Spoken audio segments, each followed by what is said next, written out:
Good evening all of you. जैसा कि आज आपका क्वेश्चन है कि चक्रवात क्या है? देखो चक्रवात मैंने अभी देखा है, आपके सिलेबस में कोई लंबा क्वेश्चन नहीं या 12 नंबर का क्वेश्चन नहीं है, ये सिर्फ 2-3 नंबर की एक हेडिंग आ सकती है। जो 2-2 नंबर के क्वेश्चन आएँगे उनमें आ सकते हैं। तो इसका एक्सप्लेन कैसे करना है? देखो हम सबसे पहले बताएँगे कि जो चक्रवात है, ये आप लिख सकते हो कि चक्रवात 2 अलग-अलग तरह की वायु राशियों के मिलने पर आता है। जो अलग-अलग तरह की का आस्पेक्ट है कि अलग-अलग तापमान वाली जो वायु राशियाँ होती हैं और वो जब आपस में मिलती हैं, उस समय चक्रवात का निर्माण होता है या चक्रवात आता है। अच्छा, चलो मैं एक बार बता देती हूँ कि चक्रवात के पीछे का रीज़न क्या है। चक्रवात क्या होता है? चक्रवात देखो, जिस समय तापमान कम होता है, तो वायु की गति क्या होती है? वायु ज़्यादा से कम की ओर चलती है। ये ब्लैक बोर्ड होता तो बहुत अच्छे से समझाती मैं आपको। ये थोड़ा-सा पहले क्वेश्चन आना चाहिए था।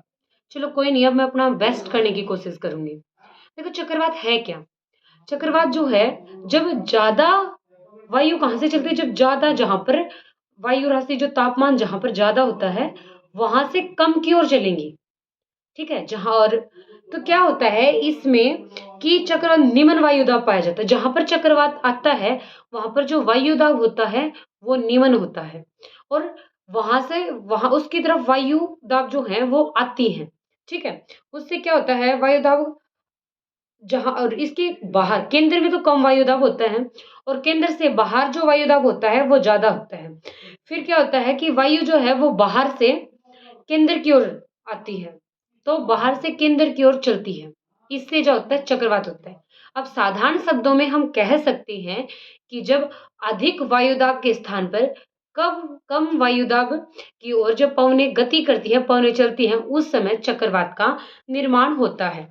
इसमें जो पवनें हैं, वो केंद्र की ओर चलती हैं, ये वर्षा करते हैं, ये अंडाकार होते हैं। उत्तरी गोलार्ध में जो घड़ी है, उत्तरी गोलार्ध का मतलब क्या है? अ,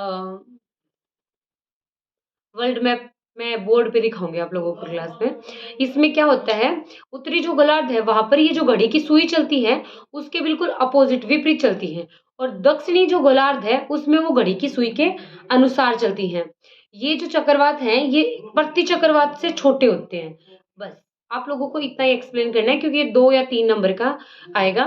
इतना काफ़ी है, जो बातें मैंने बोली हैं, वो आप लिख भी सकते हो। मैंने जो है सिर्फ़ इतना ही बताना है कि जो जब अलग-अलग तापमान की वायु राशियाँ मिलती हैं, तो उस समय चक्रवात आता है और इसमें वायु दाब केंद्र में कम होता है, बाहर की ओर ज़्यादा आता है, तो वायु जो है वो केंद्र की ओर चलती है और पवनें इसमें केंद्र की ओर चलती हैं। बस यही बताना, इनका आकार अंडाकार होता है, जो मैंने बताया। फिर उत्तरी गोलार्ध में विपरीत चलती हैं सुई की और दक्षिणी गोलार्ध में सुई के अनुकूल चलती हैं। बस ऐसे यही सब चीज़ें हैं, 2-3 नंबर में बस इतना ही करना है, ठीक है? बाकी अपनी जो रूटीन है, वो ऐसे ही रखो जैसे अभी कर रहे हो और कोई समस्या है, कोई प्रॉब्लम है, वो आप किसी भी टाइम अपने ग्रुप पे पूछ सकते हो।